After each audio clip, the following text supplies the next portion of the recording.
ఆలకించినటువంటి దేవుడు ఆదివారం రాగానే ఆదివారం ఉదయాన్నే ఆ ప్రభు ఏం కోరుతా ఉన్నాడు? మన నుంచి మనము ఆత్మతోనూ సత్యముతోనూ ఆయనను ఆరాధించాలి అని కోరుతా ఉన్నాడు. నిజంగా ఎంత గొప్ప దేవుడు కదండి! ఆ గొప్ప దేవుడు ఈ మానవుని నుండి ఏమి కోరుతా ఉన్నాడు? ఈ మానవుడి నుండి ఏమి కోరుతా ఉన్నాడు అంటే, మానవుడిని దేవుడు లెక్కించడానికి, లేదా మానవుడిని దేవుడు గుర్తించడానికి, లేదా మానవుని దేవుడు మానవుని నుండి దేవుడు ఆశించడానికి మానవుడు ఏ పాటివాడు? మనం ఏ పాటి వారము? ఇప్పుడు ఉదయకాలం మనం ఫ్రెష్గా స్నానం చేసి రెడీ అయ్యి తిరిగి మందిరానికి వచ్చాము. తిరిగి ఇంటికి పోతామని గ్యారంటీ ఉందా? లేదు కదా. ఎందుకంటే మానవుని యొక్క జీవము ఏ పాటిది? అది అంతలో కనపడి అంతలో మాయమైపోయే ఆవిరి వంటిది కాదా? ఉదయాన్నే బహుగా పుష్పించి వికసించి సాయంత్రం కాగానే ఏమైపోతుంది? వాడిపోయేటటువంటిది కాదా మానవుని జీవితము?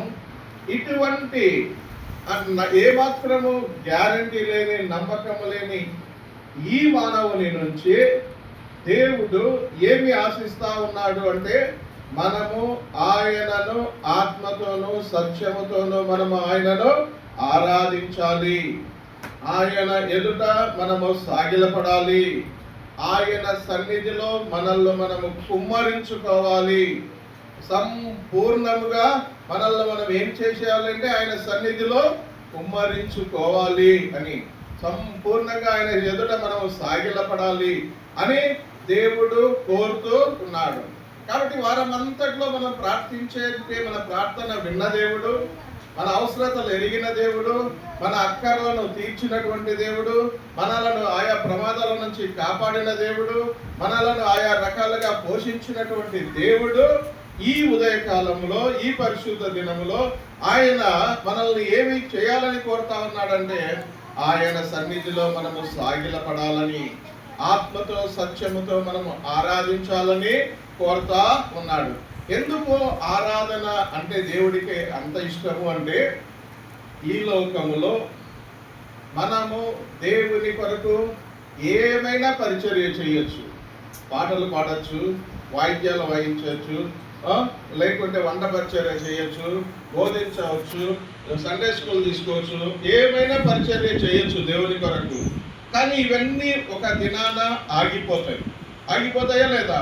నేను మంచిగా పాటలు పాడేవాడిని అయితే నా ప్రాణం ఆగిపోయిన రోజు నా పాట కూడా ఆగిపోతుంది, అవునా కదా? నేను మంచిగా వాయిద్యాలు వాయించేవాడిని అయితే నా ప్రాణం పోయిన రోజు ఆ వాయిద్యాలు కూడా ఆగిపోతాయి.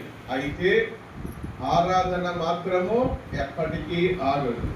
ఈరోజు మనము ప్రభువును ఆరాధిస్తే, ఈరోజు మనము ప్రభువును గణపరిస్తే, ఈరోజు మనము ప్రభువును స్తుతిస్తే, ఈరోజు మనము ఆయన ఎదుట సాగిలపడితే, ఈరోజు మనము ఆయన ఎదుట మనల్ని మనము కుమ్మరించుకుంటే, ఈ ఆరాధన ఈ లోకములో మనము జీవించినంత కాలము, ఒకవేళ ఈ లోకములో మనము జీవము చాలించిన తర్వాత కూడా, ఒకవేళ చనిపోయిన తర్వాత కూడా మనం చేసేటటువంటి పని ఏంటి?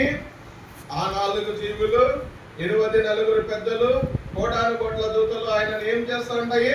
నిత్యము పరిశుద్ధుడు పరిశుద్ధుడు పరిశుద్ధుడు అని ఆయనను స్తుతిస్తూ ఉంటారు. ఈ లోకంలో మనం జీవము చాలించిన తర్వాత మనం ఎక్కడ చేరుతాము?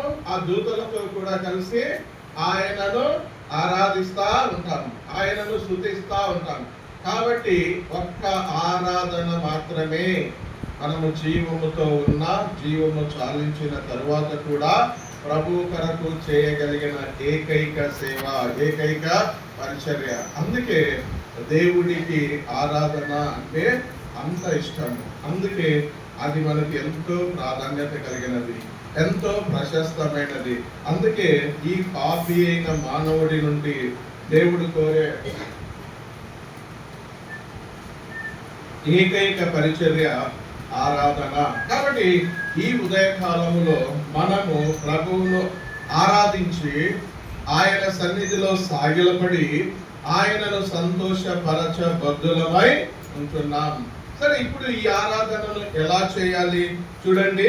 నెహెమ్యా గ్రంథము 9వ అధ్యాయము 3వ వచనంలో,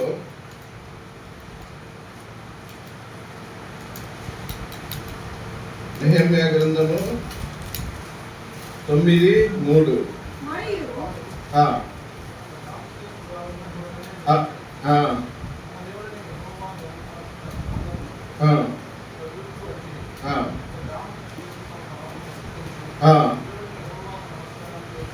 ఒక జాము చేపు తమ పాపములను ఒప్పుకొనుచు తమ దేవుడైన యెహోవాకు నమస్కారము చేసిరి. కాబట్టి మనము ఏం చేసే వారముగా ఉండాలి? ఆరాధన ఎలా చేసే వారముగా ఉండాలి అంటే, మన పాపములను ఒప్పుకొనుచు ఆయనను ఆరాధించే వారముగా ఉండాలి. గత వారం అంతటిలో మనమైతే ఎక్కడైనా పడిపోయామేమో, ఎక్కడైనా తప్పిపోయామేమో, ఎక్కడైనా ఆయనను గాయపరిచామేమో, ఎక్కడైనా ఆయనను దూషించామేమో, ఎక్కడైనా ఆయనకు అవిధేయులమై జీవించామేమో, ఎక్కడైనా ఆయనకు తిరుగుబాటు చేశామేమో, ఎక్కడైనా ఆయన పైన సనిగామేమో, గొనిగామేమో, వీటన్నిటినీ జ్ఞాపకం చేసుకుని ప్రభు సన్నిధిలో ఒప్పుకుంటూ, మన పాపములను ఒప్పుకుంటూ ఆయనను ఏం చేయాలి అంటే ఆయనకు ఆరాధన చేయవలసిన వారముగా ఉంటా ఉన్నాం. ఆయనకు నమస్కరించవలసిన వారముగా ఉంటా ఉన్నాం. ఆయన ఎదుట సాగిలపడవలసిన వారముగా ఉంటా ఉన్నాం. ఇంకొకటి చూడండి, ఆదికాండము 22:2లో చూస్తే ఎలా ఆయనను ఆరాధించాలి.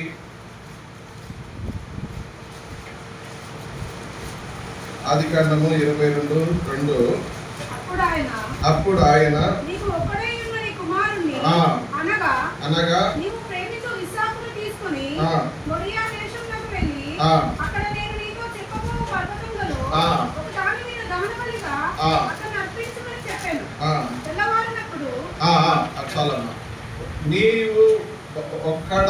నీకు ఒక్కడై ఉన్నటువంటి నీవు ప్రేమించు ఇస్సాకుని తీసుకొని నాకు బలి అర్పించమని అన్నాడు. బలి అర్పించడము అంటే ఆయనను ఆరాధించడమే. చూడండి, దాదాపుగా 75వ సంవత్సరంలో దేవుడు అబ్రహాముకు వాగ్దానం చేశాడు. కానీ పిల్లవాడిని ఇచ్చే సమయానికి ఎంత అయిన వయస్సు? దాదాపుగా 100 సంవత్సరాలు కదా. 99వ సంవత్సరాన తిరిగి వాగ్దానాన్ని గుర్తు చేశాడు. అంటే తన కుమారుని కొరకు దాదాపుగా 25 సంవత్సరాలు ఎదురు చూసి పొందిన కొడుకు పిల్లలు లేని వారిని అడిగితే ఆ బాధ ఎలా ఉంటుందో తెలుస్తుంది. పెళ్ళైన 5 ఏళ్లకు 10 ఏళ్లకు కూడా కలగక ఉన్నప్పుడు 10 సంవత్సరాల తర్వాత కలిగే కొడుకును ఎంత అల్లారు ముద్దుగా చూసుకుంటారు కదా, ఎంత ప్రేమగా చూసుకుంటారు కదా. అట్లా ముసలితనములో మృతతుల్యమైన గర్భములో నుండి ఇస్సాకుని ఇచ్చి 25 సంవత్సరములు వేచి ఉండే కాలాన్ని ఇచ్చి, తర్వాత దాదాపుగా 22 సంవత్సరములు ప్రేమించి పెంచిన ఇస్సాకులో దేవుడు ఏమని అడుగుతా ఉన్నాడు? నాకు బలిగా అర్పించమంటా ఉన్నాడు. అంటే ఇక్కడ మన సందర్భం ఏంటి అంటే, మొట్టమొదటిగా మనం మన పాపములను ఒప్పుకుంటూ ఆయనను ఆరాధించాలి. రెండవదిగా, దేన్నైతే మనము ఎక్కువగా ప్రేమిస్తామో, దేన్నైతే మనము ఎక్కువగా ఇష్టపడతామో, ఇంకో మాటలో చెప్పాలంటే దేవుని కంటే దేనినైనా మనం ఎక్కువ ఇష్టపడతామో వాటన్నిటినీ ప్రభువుకు అర్పిస్తూ వాటన్నిటినీ ప్రభువుకు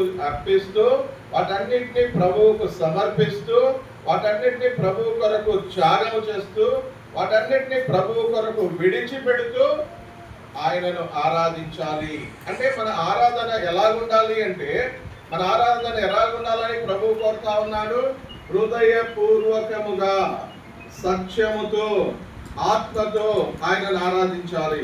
హృదయపూర్వకముగా, సత్యముతో, ఆత్మతో ఆయనను ఆరాధించేటప్పుడు ఆ ఆరాధనకు మించి నీ హృదయంలో నీవు దేనిని ఆరాధించకూడదు. ఆ ఆరాధనకు మించి నీ హృదయంలో నీవు దేనిని ప్రేమించకూడదు. ఆ ఆరాధనకు మించి నీవు నీ హృదయంలో దేనిని ఎక్కువగా ఇష్టపడకూడదు. నీ హృదయములో లేదా నీ జీవితములో ఏమై ఉండాలి ఆరాధన అంటే? ఆ ప్రభువుకు అర్పించే ఆ ఆరాధనకు తక్కువగానే మిగతావన్నీ ఉండాలి. అలాంటి శ్రేష్టమైనటువంటి, అలాంటి ప్రశస్తమైనటువంటి, అలాంటి త్యాగపూరితమైనటువంటి ఆరాధనను దేవుడు కోరుతా ఉన్నాడు. ఇంకా చూడండి, ద్వితీయోపదేశకాండం 26:10 చూసినట్లయితే, ద్వితీయోపదేశకాండము 26:10 చూసినట్లయితే, కాబట్టి యెహోవా నీవే నాకిచ్చిన భూమి యొక్క ప్రథమ ఫలములను ప్రథమ ఫలములను ఆయనకు అప్పగిస్తూ మనం ఆయనను ఆరాధించే వారముగా ఉండాలి. మన ప్రథమ అంటే ప్రియారిటీ మొట్టమొదటి స్థానము. అందుకే బిల్లీ గ్రహాం గారు అంటారు, if you give the priority to God first, you will never be the last in your life. నీ జీవితంలో దేవుడికి మొట్టమొదటి స్థానము కనుక నువ్వు ఇస్తే, నీ జీవితంలో ఎప్పుడు నువ్వు వెనకబడిపోవు, ఎప్పుడు చివరిగా ఉండవు. అంటే మన జీవితంలో ప్రతి విషయంలో మనము దేవునికి ప్రథమ స్థానాన్ని ఇవ్వాలి. అంటే రేయి మొదటి జామున లేస్తానే మొట్టమొదటిగా మనము ఎవరిని మన నోటి నుంచి ఏమి రావాలి? ఆయనను స్తుతించడం రావాలి, ఆయనను ఆరాధించడం రావాలి, ఆయనను గణపరచడం రావాలి. మొట్టమొదట మన నోటి నుండి ఆయన స్తుతి, ఆయన ఆరాధన, ఆయనను మహిమపరచడం రావాలి. మొట్టమొదట నీ కన్నులు దేన్ని చూడాలి? దేవుని వాక్యాన్ని చూడాలి. పక్షుల యొక్క కిలకిల రావాలు వినిపించక మునిపే, అడవిలో జంతువుల యొక్క గీంకారాలు తద్వారా దేవుని గణపరచక మునిపే, ముస్లింల యొక్క నమాజు శబ్దము వినపడక మునిపే, అరుణోదయ కాలముననే మనం ఏం చేసేవారముగా ఉండాలి? మన దేవుణ్ణి ఆరాధించే వారముగా ఉండాలి. మన దేవుణ్ణి మనము కలుసుకునే వారముగా ఉండాలి. మన దేవుణ్ణి ఆ దేవుని ఎదుట మనము సంపూర్ణంగా సాగిలపడే వారముగా ఉండాలి. సంపూర్ణంగా మనము కుమరించుకునే వారముగా ఉండాలి. మొట్టమొదట నీవు ఏమి చూడాలి? దేవుని యొక్క వాక్యాన్ని చూడాలి. ఏమి మాట్లాడాలి అంటే నీవు దేవుణ్ణి స్తుతించే వారముగా ఉండాలి. ఏమి వినాలి? దేవుని యొక్క స్వరాన్ని వినాలి. నీ చేతులు ఏం చేసేటివిగా ఉండాలి? నీ చేతులు ఆయనను నమస్కరించేటివిగా ఉండాలి. నీ కాళ్ళు ఏమి చేసేటివిగా ఉండాలి? ఆయన సన్నిధిలో మోకరిల్లేవిగా ఉండాలి. అలా మనము ప్రథమ స్థానాన్ని ప్రభువుకు ఇవ్వగలిగితే, అలాంటి ఆరాధనను దేవుడు కోరుకుంటాడు. అలా ఇవ్వగలిగితే మన జీవితంలో ఎప్పటికీ ఓడిపోము. శత్రువు యొక్క దాడి మనపైన ఎప్పటికీ జరగదు. యోబుని అంటాడు కదా, ఏమంటాడు? నీవు యోబుని ఏమైనా చేసుకోపో అంటే, ప్రభువా నీవు యోబు చుట్టూ కంచె వేశావు కాబట్టి ఏం చేయడానికి నా చేత కావడం అంటారు. యోబు ఇంటి చుట్టూ, యోబు కుటుంబం చుట్టూ, తన పిల్లల చుట్టూ, తన భార్య చుట్టూ, తన ఆస్తిపస్తుల చుట్టూ ఎవరు కంచె వేశారు? నిజంగా దేవుడు వేశాడా? కాదు.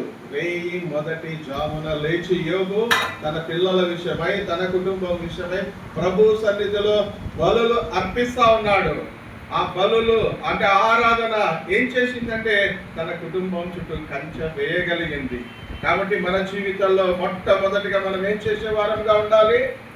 మన జీవితంలో ప్రథముగా మనము ప్రథమమైన సమయము, ప్రథమమైన మాటలు, ప్రథమైన మన చూపు, మన చేతలు, మన నడవడిక, మన కాళ్ళు ఏం చేయాలి అంటే ఆయన ఎదుట సాగిలపడే వారముగా ఉండాలి. కాబట్టి ఇలాంటి ఆరాధనను దేవుడు కోరుతా ఉన్నాడు. ఉదయకాలంలో దేవుడు మనల నుంచి ఏం కోరుతా ఉన్నాడంటే ఇలాంటి ఆరాధననే కోరుతా ఉన్నాడు. కాబట్టి మనం ఏం చేసే వారముగా ఉండాలి అంటే ఆయన ఎదుట సాగిలపడే వారముగా ఉండాలి. కానీ ఇప్పుడు 150వ కీర్తనలో ఎక్కడ మనం ఆయనను ఆరాధించాలని కోరుతా ఉన్నాడు దేవుడు? ఇక్కడ మనం చూసినప్పుడు 150వ కీర్తనలో ఎన్ని వచనాలు ఉన్నాయి బాబు? 6 వచనాలు ఉన్నాయి. 6 వచనములలో దాదాపుగా 13 సార్లు ఏమనింది? ఆయనను స్తుతించుడి. 13 సార్లు ఏమని రాసినారు? ఆయనను స్తుతించుడి. అంతేకాకుండా 146వ కీర్తన నుంచి చూస్తే 146వ కీర్తన మొదలుకొని 150 వరకు 149 వరకు ఆ ప్రతి అధ్యాయము ప్రారంభ వచనము చివరి వచనము ఏమనింది? యెహోవాను స్తుతించుడి, యెహోవాను స్తుతించుడి.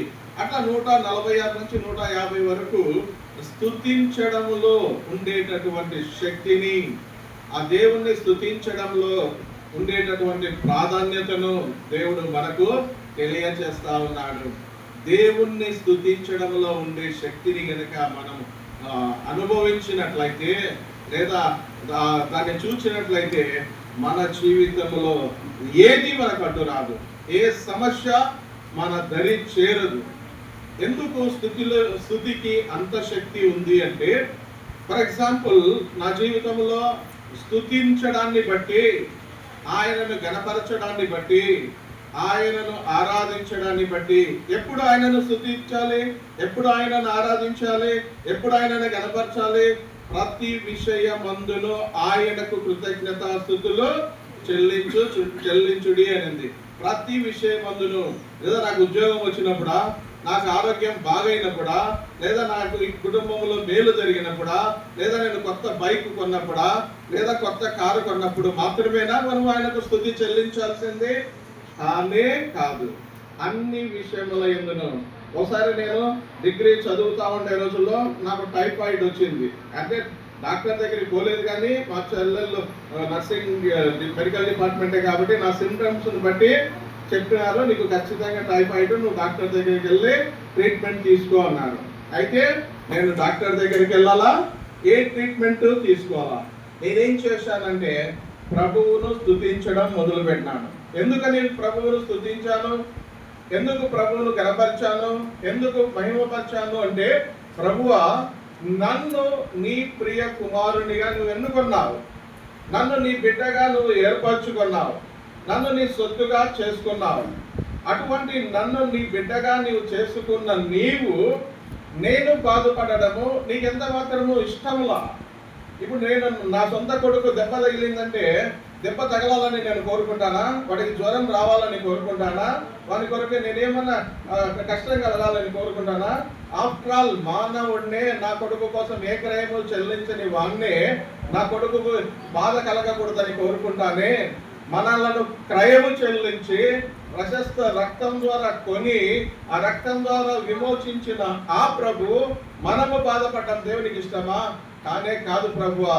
అయితే ఎందుకు అనుమతించావో, నేను ఎక్కడైతే నీకు వ్యతిరేకంగా ఉన్నానో, ఎక్కడైతే నిన్ను గాయపరిచానో, ఎక్కడైతే నీకు విరోధంగా పాపం చేశానో, నేను ఎక్కడైతే నీ గాయాన్ని తిరిగి గాయాన్ని రేపిన వాడనిగా ఉంటా ఉన్నానో ప్రభు అది నాకు చూపించు అని నేను ప్రార్థన చేసినప్పుడు, ప్రభు నాకు ఆ గాయాన్ని నేను చేసిన తప్పును, పొరపాటును, పాపాన్ని నా ముందు చూపినప్పుడు, నేను సరి చేసుకున్నప్పుడు ఆ టైఫాయిడ్ మాయమైపోయింది.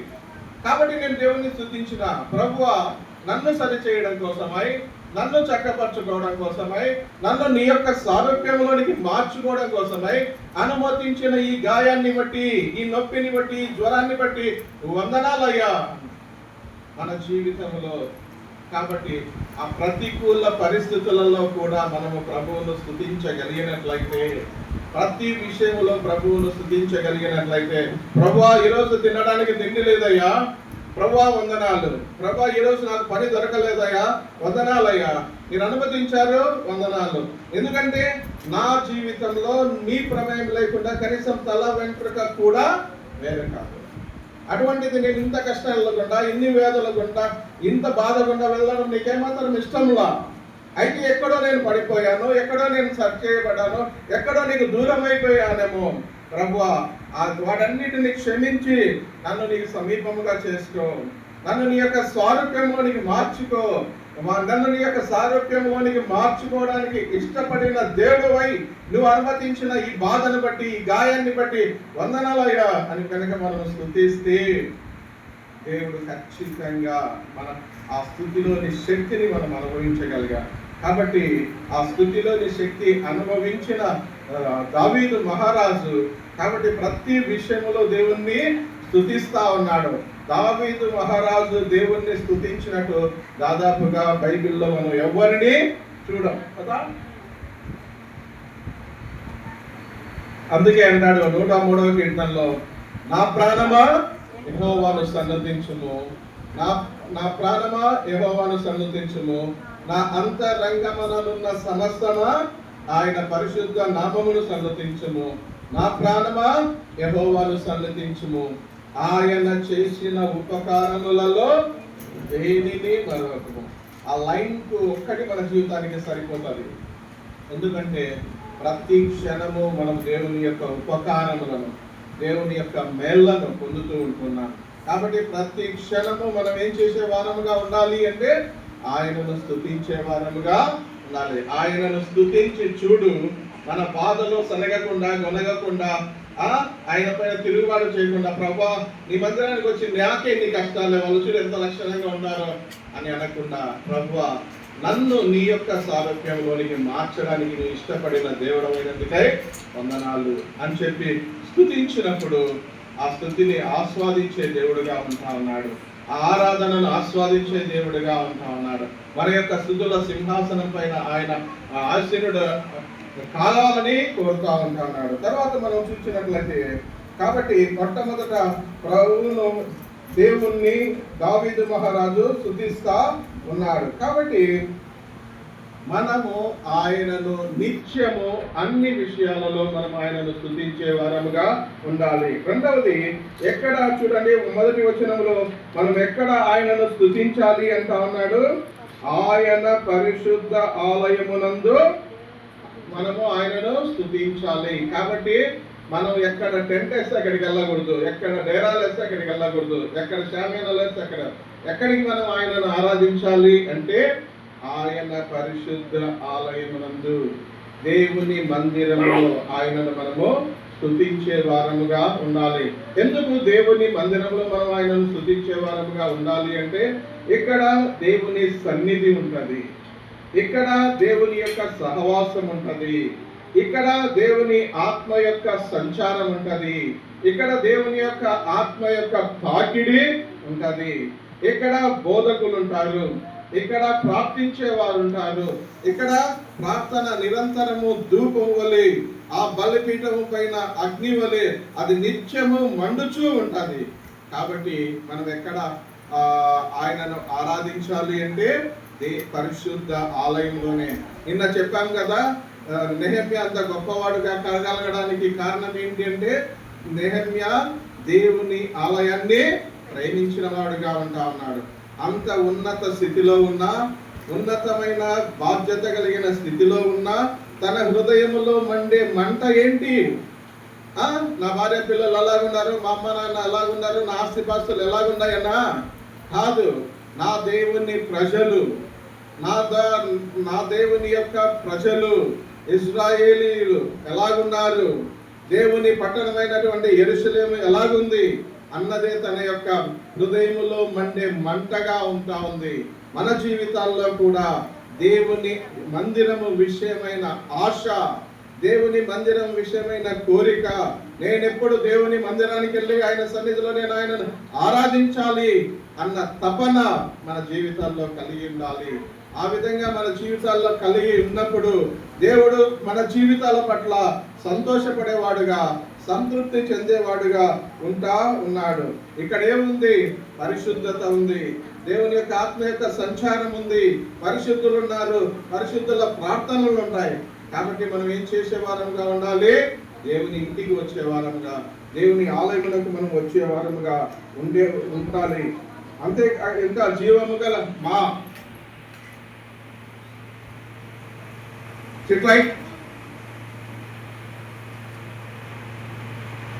ఇక్కడ జీవము గల దేవుని సన్నిధి ఉంది, ఇక్కడ జీవము గల దేవుని యొక్క సంచారం ఉంది, ఇక్కడ జీవము గల దేవుడు ప్రతి ఒక్కరిని దర్శించేవాడుగా ఉంటా ఉన్నాడు. జీవము గల దేవుడు ప్రతి ఒక్కరిని వారి యొక్క అక్కర్లను, వారి యొక్క అవసరతలను తీర్చి, వారి యొక్క ప్రార్థనలను విని, వారి యొక్క ఆరాధనలను ఆస్వాదించేవాడుగా దాని యొక్క సుతుల సింహాసనం పైన ఆయన ఆసీనుడు అయ్యేవాడుగా ఉంటా ఉన్నాడు. కాబట్టి మనం ఎక్కడున్నా కూడా ఆరాధన కొరకు ఎక్కడికి రావాలి? దేవుని ఇంటికి వచ్చే వారముగా ఉండాలి. కాబట్టి మనం ఏం చేసే వారముగా ఉండాలంటే ఆదివారంలో ఎక్కడున్నా కూడా మనం ఏం చేసే వారముగా ఉండాలి? ఆయన ఇంటికి వచ్చేవారం కాక 1987వ సంవత్సరంలో దాదాపుగా 40 సంవత్సరాల పైగా అయింది నేను యేసుక్రీస్తు ప్రభు వారిని సొంత రక్షకుడిగా అంగీకరించి. ఏనాడైతే నేను నా ప్రభువును సొంత రక్షకుడిగా అంగీకరించానో నాటి నుండి నేటి వరకు నేను దేవుని మందిరాన్ని విడిచిపెట్టాలా. నాటి నుంచి నేటి వరకు ఏ ఆదివారం కూడా దేవుని మందిరాన్ని విడిచాలా. ప్రభువు మహిమను బట్టి చెప్తా ఉన్నాను. నాకు నా వయసు 54 సంవత్సరాలు. 54 సంవత్సరాల ఏ ఒక్క రోజు జ్వరం కూడా నాకు రాలా. ఎందుకు చెప్తా ఉన్నాను అంటే జ్వరం వచ్చి హాస్పిటల్లో ఉంటే మందిరానికి రాలేం కదా. కాబట్టి నా ప్రభువు నమ్మదగిన దేవుడు, నా ప్రభువు వాగ్దానములు చేసి నెరవేర్చే దేవుడు, నా ప్రభువు ఇశ్రాయేలీయుల దేవుడైన యెహోవా యొక్క రెక్కల కింద సురక్షితంగా ఉండునట్లు నేను తీసుకొని రాబడ్డాను. కాబట్టి నాటి నుండి నేటి వరకు నాకు నేను దేవుని మందిరాన్ని విడిచిపెట్టాలా. ఇక్కడ ఉన్న వాళ్ళందరికంటే పేదరికంలో నుంచే నేను వచ్చినాను. కానీ దేవుడు నన్ను దేవుని మందిరాన్ని విడిచిపెట్టని కారణం చేత, దేవుని మందిరాన్ని ప్రేమించిన కారణం చేత నా జీవితంలో దేవుడు ఆశీర్వాదాలను చూడగలిగాను. కాబట్టి మనము ఎక్కడ ఆయనను ఆరాధించాలి అంటే ఆయన సన్నిధిలో మనము ఆరాధించాలి.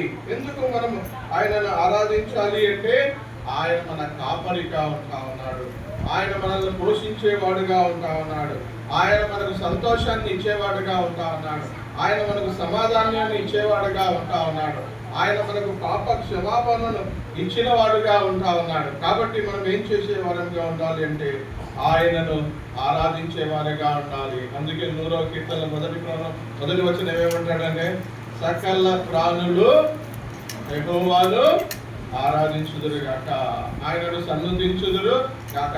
కాబట్టి ఈ ఉదయ కాలంలో మనము ఏదో వచ్చాం కాబట్టి క్రైస్తవులం కాబట్టి ఏదో మనము ఆయనను ఆరాధించాలి కాబట్టి వచ్చినాం, కాబట్టి ఆయనను ఆరాధించాలి కాబట్టి మనము ఏదో 4 వచ్చిన మాటలతో కాదు, కానీ హృదయపూర్వకంగా ఆత్మతో సత్యముతో మనము ఆరాధించే వారంగా ఉండాలి.